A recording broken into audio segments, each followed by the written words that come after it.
And our next question from our webinar participants, David in San Francisco. What do you think of proposals to replace one elected house of a legislature with a randomly selected house? Yeah, so a lot of places in the world are bicameral, right? In the United States, every state except Nebraska, go Nebraska, has a House and a Senate.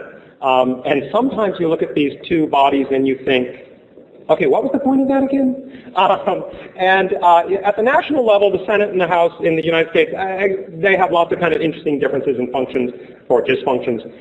But a lot of times you really do look at these states with two bodies and think, I'm not so clear on why we need two of these. And Nebraska, again, was like, I don't see a reason. We have one. It's awesome. But in some of these states, I actually think that's a great place to say, why don't we chuck one of those and try a different one? You know, if you're really paranoid that this randomly, appointed legislature is going to be too bizarre for words, don't give it a lot of power. Give it a few things, right? Maybe give it a veto. Maybe they have to get 2/3 to do anything. I don't know. You constrain them. But let's see what happens. I actually think it's a fantastic idea. It's been knocking around in various forms for quite a while. You can go back to Ernest Callenbach, who wrote an obscure book I found in the public library once advocating this. And I thought, well, I am the other person in the room who sees that one line is longer. I'm with Ernest Callenbach. We're both crazy, but it's cool now. He also wrote a novel called Ecotopia, which is terrible but kind of fun to read. And yeah, it has random assemblies and all that. Ernest Callenbach. And a question from our audience. Yes, ma'am. Yes. Since you are an expert in the deliberative democracy, I can't help but think of Switzerland, and I'm sure you know how the process is, how they decide on democracy steps. And you think, give us your opinion on that? And the question is in reference to Switzerland. And direct democracy. And direct democracy. Yeah. So, in general, I'm actually very skeptical of direct democracy through referendums and initiatives and so on, because I like to ask, you notice I've talked a lot about the deliberative quality of these small groups, right? But I'm actually equally interested in a different level of analysis. Was the election deliberative? What they're trying to do in Oregon is have a microcosm deliberate and then pass along information to a mass public that might at least do kind of a thin deliberation. But at least it's something. It's funny, when you think about a legislature or a council, ask a councilor or a legislator, what do you do when a complex bill comes up? And they'll say, oh, well, we have like a legal analysis, group. We have all kinds of people, go up to the federal level. They have a whole budget off, all kinds of technical support, right, to help them every step of the way, because they don't know what this stuff is. I mean, they weren't elected because they're, sequenced the genome, but here they're having to vote on legislation on genome sequencing, right? The public doesn't have that. They're not anything like it. And, you can't just give them a legislative council, so to speak. It's complicated for a lot of reasons. But the point is, what they're trying to do in Oregon is they're trying to say, well, how about if we just take your peers? You don't have to trust experts, but trust your peers. And we're going to give them the experts. Not for months. We're not going to send them off to the Capitol to, change their address and make their kids wonder, what happened? Where'd you go? No, we're just going to say a week. And what are they going to figure out? They're going to figure out a lot.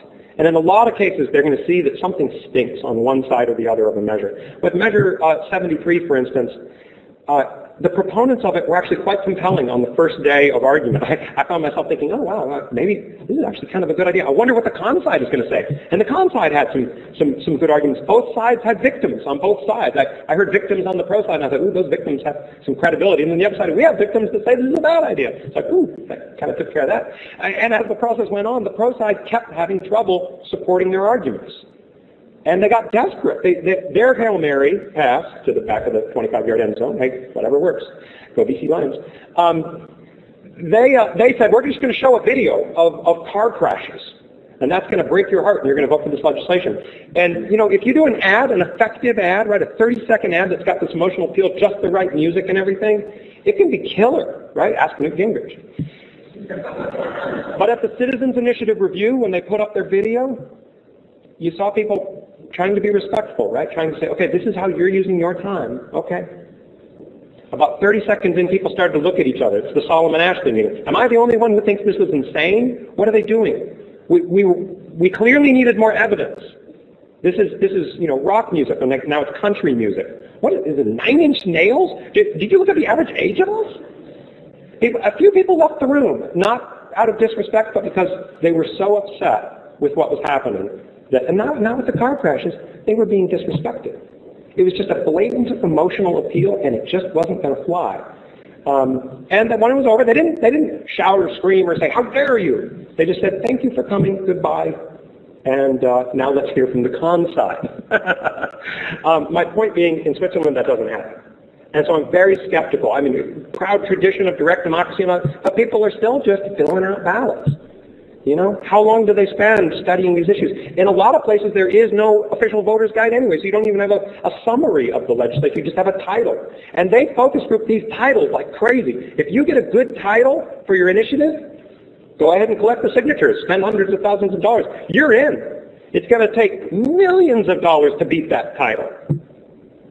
But if you put that title in a citizens initiative review and the actual text is bad, it's dead in the water. That's not in Switzerland. So again, I remain skeptical of that process until you give citizens some kind of a process that helps them in their busy lives get just a little more analysis, maybe from their peers.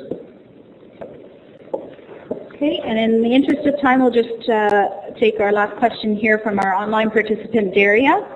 What is your perspective on engaging people that aren't interested or you think they're not interested in participating? How far do you go to bring people into participating, the participatory process?